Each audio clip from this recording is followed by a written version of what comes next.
My name's Stephen Ogden. I'm an Anglican priest and also an academic and a working theologian.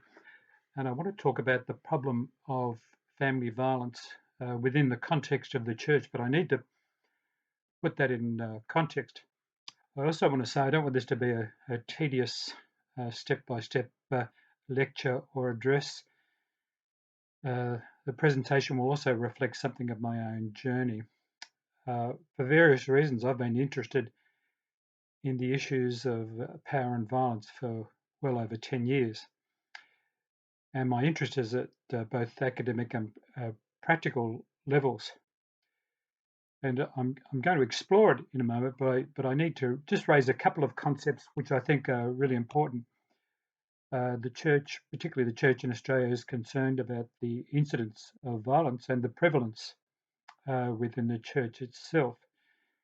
And I need to make an important distinction between working at the personal or micro levels of analysis and the cultural or macro levels of analysis. So at the personal level, I'm talking about you and me in a very practical way.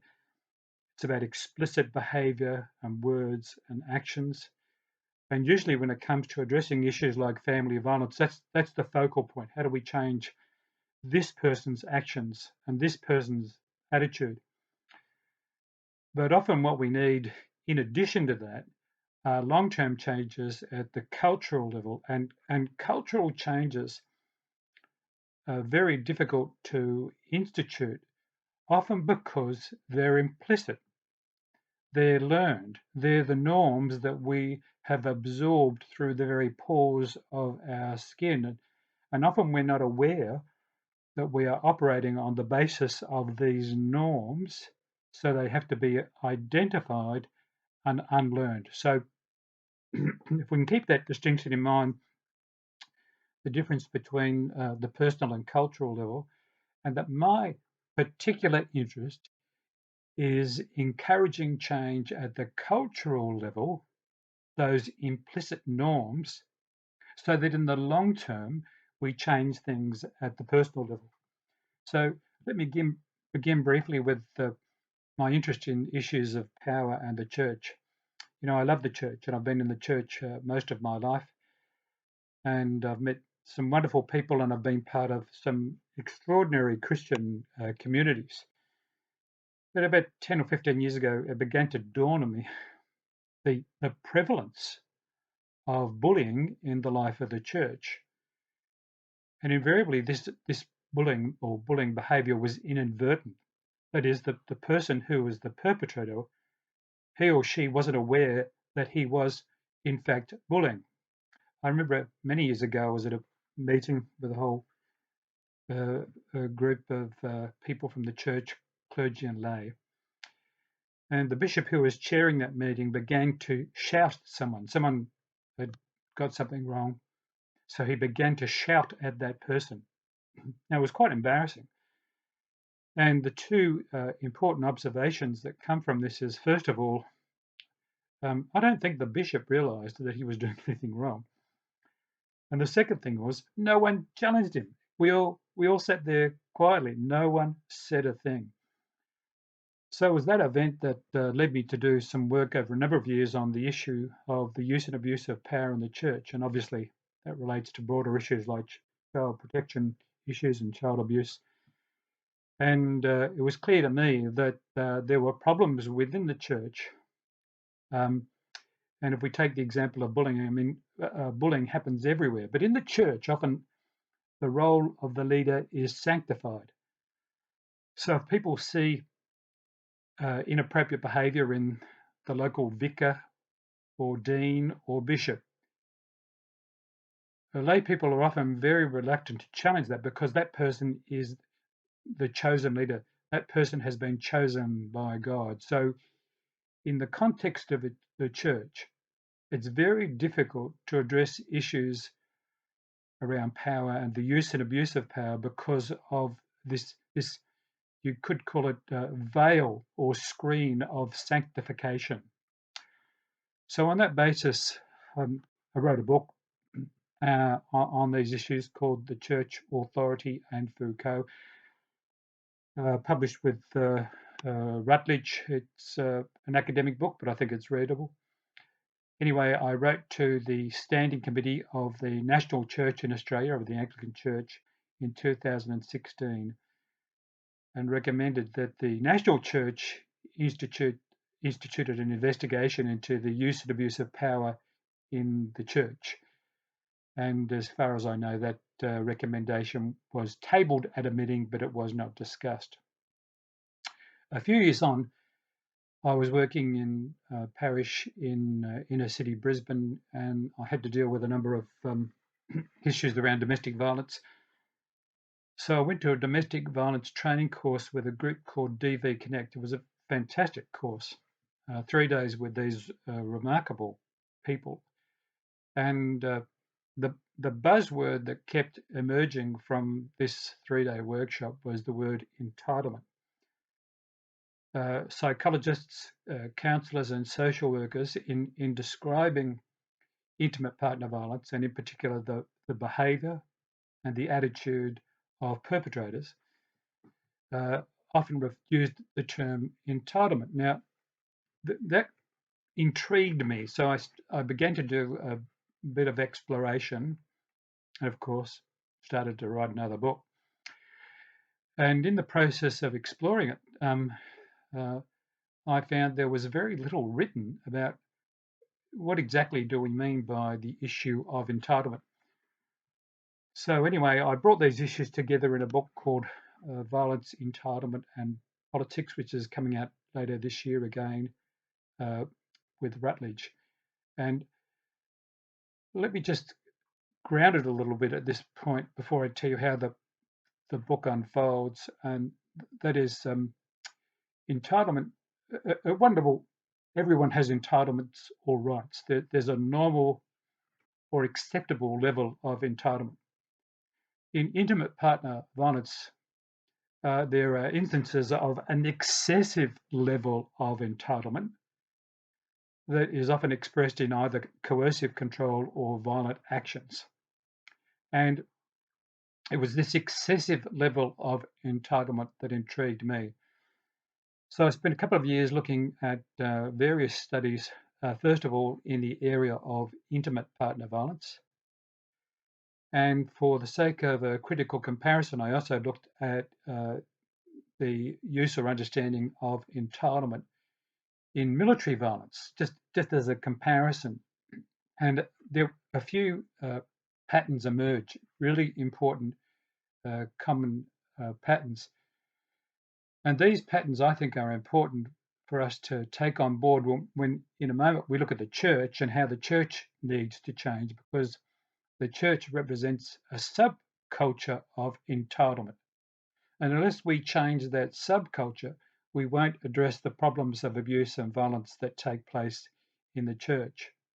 Now, the patterns that I observed in this comparison between family and military violence are as such. First of all, the perpetrators were predominantly male.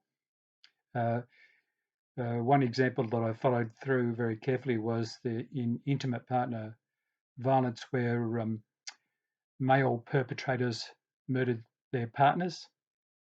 And I chose that example because the statistics on what they call femicide, that is the murder of the female partner by the male, the statistics on femicide are pretty reliable and almost universal. And overwhelmingly, the majority of perpetrators of family violence are male. Now, in most of those instances, or many of those instances, the term or the concept of entitlement came up, and similarly in military violence. And in family violence and military violence, there was often a pattern. Often there are all sorts of factors involved in it, poverty, culture, but the entitlement factor was common to many of them. And the pattern was often a particular person might have had an experience of shame, and people or men who struggle with shame often become preoccupied with status. It's a bit like, how do I compensate for this terrible experience of shame I have? Well, I'm going to get recognition, due recognition. How do I get recognition? I'm going to make claims for my status. I want to be noted. I want to be seen as important, and that sense of status, that sense of recognition, uh, became really important.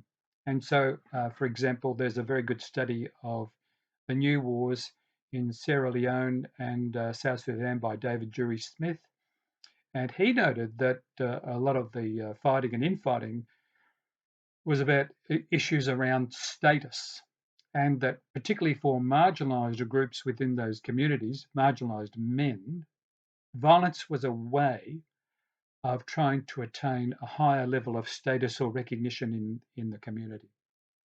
So there is this pattern of entitlement that occurs in uh, familial and military violence.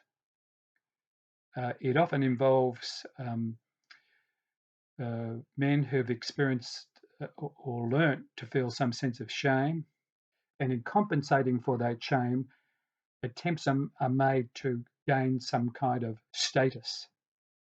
And it's the threat to status or a loss of status, which can, in the initial stages, be a trigger for the language of entitlement.